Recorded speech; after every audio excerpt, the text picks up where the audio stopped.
जरा सोचिए, एक ऐसी बाइक के बारे में जिसका इंजन, आप यकीन नहीं करेंगे, लगभग खामोश है। ना कोई पेट्रोल, ना धुआं, ना ही कोई वॉल्व की आवाज, कुछ भी नहीं। क्योंकि इसका जो फ्यूल है ना, वो है सिर्फ गर्मी। जी हाँ, गर्मी। हम बात कर रहे हैं हॉट एयर इंजन की दुनिया की, जिसे स्टर्लिंग इंजन भी कहते हैं। मतलब एक ऐसा इंजन जो सिर्फ और सिर्फ गर्मी से चलता हो। सुनने में तो किसी साइंस फिक्शन फिल्म जैसा लगता है ना? पर ये सच है। यही तो हॉट एयर इंजन का कमाल है।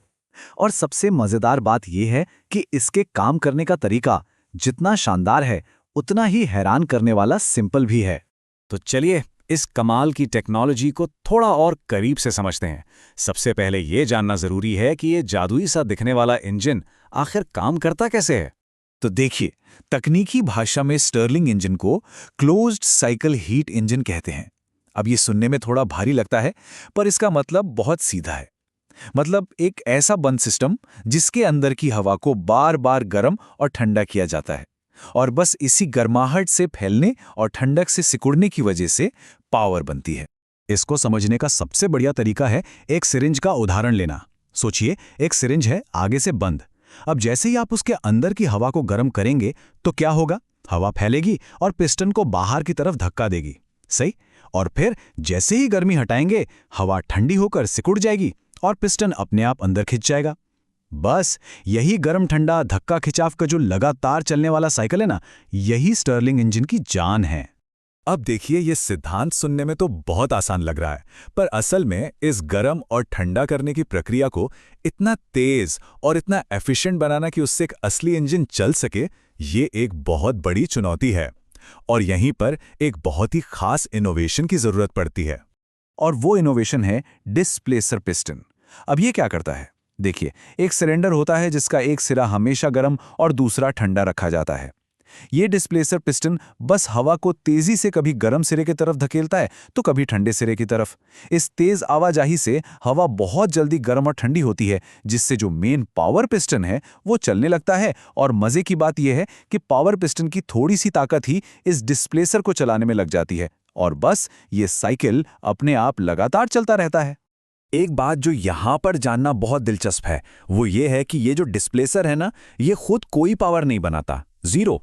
इसका काम बस हवा को इधर से उधर करना है, और इस काम में इतनी इतनी कम एनर्जी लगती है कि इसे लुढ़कती हुई बॉल बेरिंग से भी चलाया जा सकता है। कमाल है ना? तो ठीक है, सिद्धांत समझ आ गया। अब आते हैं असली चुनौती पर। इस कॉन्सेप्ट को एक छोटे से मॉडल से इतना बड़ा बनाना कि वो पूरी की पूरी साइकिल को चला सके।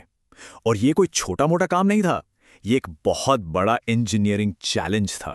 तो टारगेट क्या था? टारगेट था करीब 150 वॉट की पावर जनरेट करना। अब 150 वॉट मतलब लगभग 0.2 हॉर्स पावर। इतनी पावर कि बाइक करीब 15 मील प्रति घंटे यानी लगभग 24 किलोमीटर प्रति घंटे की रफ्तार से चल सके। एक स्टर्लिंग इंजन के लिए ये एक बहुत बड़ा, बहुत एम्बिशियस गोल था। लेकिन जैसा मैंने कहा, चुनौतियां भी उतनी ही बड़ी थीं। सबसे पहले तो गर्म और ठंडे सिरों के बीच तापमान का अंतर ज्यादा से ज्यादा कैसे रखा जाए। फिर हवा के अंदर और बाहर गर्मी को तेजी से कैसे ट्रांसफर करें। फ्रिक्शन यानी घर्षण को कम से कम रखना था, पर साथ ही हर चीज को पूरी तरह एयरटाइट भी रखना था। और इन सबसे बढ़कर इतने बड़े इंजन को बाइक के फ्रेम में फिट कैसे किया जाए, ये सब बड़े सवाल थे। तो चलिए अब देखते हैं कि कैसे इन चुनौतियों से निपटते हुए एक धातु के टुकड़े से एक चलता फिरता इंजन तैयार किया गया।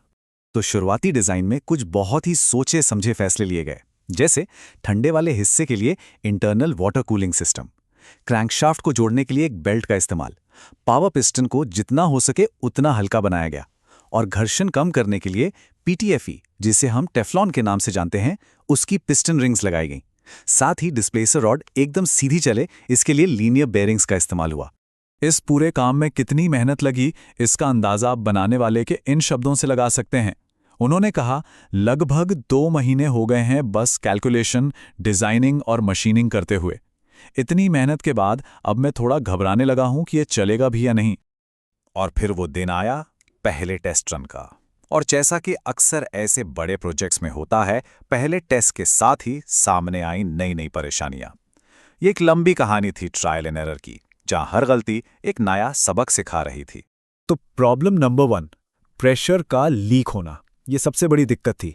इंजन गर्म तो हो रहा था, लेकिन चल नहीं रहा था। क्यों?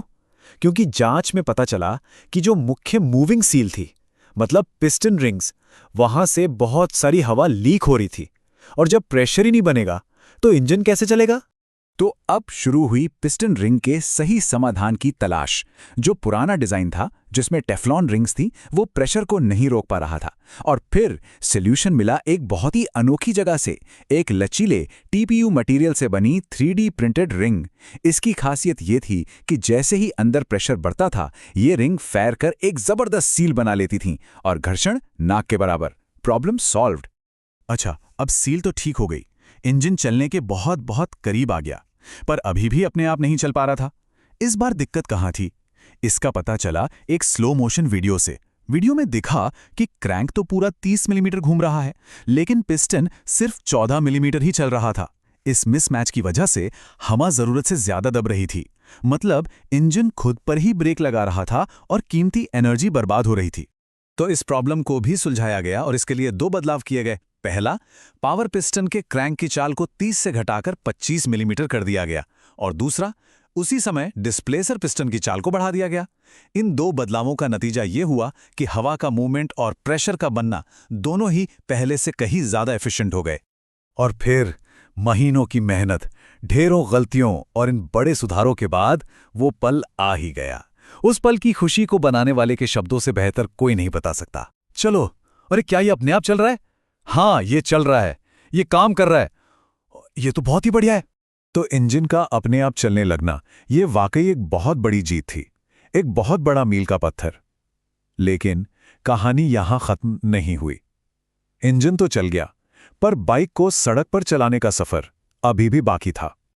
अभी भी कई काम करने बाकी थे, जैसे कि एक अच्छा एफिशिएंट बर्नर बनाना, वाटर कूलिंग सिस्टम को रेडिएटर के साथ पूरा करना, एक क्लच को डिजाइन करके लगाना और एक रीजेनरेटर भी लगाना है। ये रीजेनरेटर एक ऐसा पार्ट होता है जो बेकार जारी गर्मी को पकड़कर इंजन की एफिशिएंसी को और बढ़ा देता है। और हाँ, ज्यादा पावर के लिए इंजन के अंदर का प्रेशर भी बढ़ाना होगा। तो अब सबसे बड़ा सवाल यह है कि इंजन तो चल रहा है, लेकिन असल में सड़क पर राज करने के लिए और किन मुश्किलों को पार करना होगा? ये एक ऐसा सवाल है जो इस शानदार प्रोजेक्ट के अगले और भी ज्यादा रोमांचक हिस्से की नींव रखता है।